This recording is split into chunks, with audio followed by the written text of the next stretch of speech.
नमस्कार, स्वागत है आपका। टीएनपी न्यूज देख रहे हैं आप और मैं हूं आपके साथ शाहनवाज मिर्जा। आसाम की हेमंत सरकार अब बहु विवाह पर रोक लगाने की तैयारियों में लगी हुई है और इसी के चलते सरकार जल्द ही एक कमेटी गठित करने जा रही जो बहु विवाह पर रोक लगाने के लिए विधानसभा के अधिकारों का अध्ययन करेगी और इसके बाद इस पर कानून की प्रक्रिया शुरू की जाएगी। इस खास रिपोर्ट में देखें।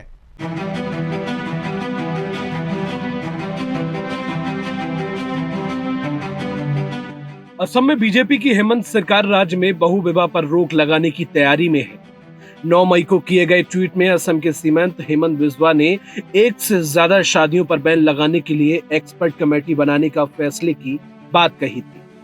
ये कमेटी राज्य के विधानसभा को एक से अधिक विवाह पर कानून बनाने के अधिकारों का पता करेगी। साथ ही ये कमेटी संविधान के अनुच्छेद 25 राज्य नीति के निदेशक तत्वों और मुस्लिम पर्सनल लॉ शरीयत के प्रावधानों का अध्ययन करेगी, जिसके बाद इस प्रस्ताव पर मोहर लग सकेगी। बहु विवाह के मुद्दे पर बिस्वा पहले भी बोलते रहे हैं। बीते 6 मई को कर्नाटक में जनसभा को संबोधित करते हुए उन्होंने समान नागरिक संहिता की वकालत की थी।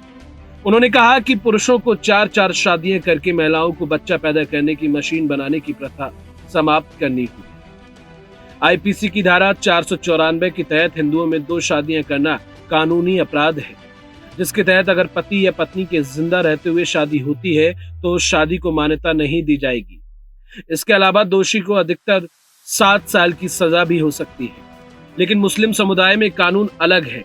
आईपीसी की धारा 494 के तहत मुस्लिम पुरुषों को एक से ज्यादा शादी करने की छूट दी गई है। इसी धारा के तहत मुस्लिम पुरुष एक पत्नी के रहते हुए भी दूसरी महिला के साथ निकाह कर सकते हैं। मुस्लिम पुरुषों को शरीयत कानून में भी बहु विवाह की अनुमति है, जिसके तहत पहली पत्नी की सहमति से पुरुष 4 शादियां कर सकते हैं।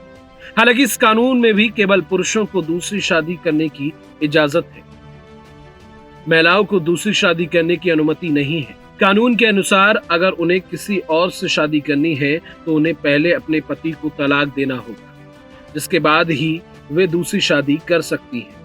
लेकिन दिक्कत तब आती है जब मुस्लिम पति दूसरी शादी करने से पहले पत्नी की इजाजत नहीं लेते, जिसकी मुस्लिम महिलाएं अक्सर शिकायत करती दिखती हैं। वहीं अगर आंकड़ों की माने तो 1961 की जनगणना के अनुसार भारत के 1 लाख विवाहों में मुसलमानों में बहु विवाह का प्रतिशत 5.7% था 2021 के आंकड़ों के मुताबिक। इसके अलावा हिंदुओं की 1.3%, मुसलमानों की 1.9% और दूसरे धार्मिक समूह की 1.6% आबादी में एक से ज्यादा शादी करने की प्रथा जारी है। वहीं NFHS के आंकड़ों की माने तो अशिक्षित और ग्रामीण तबके के बहुत ज्यादा देखी गई हैं।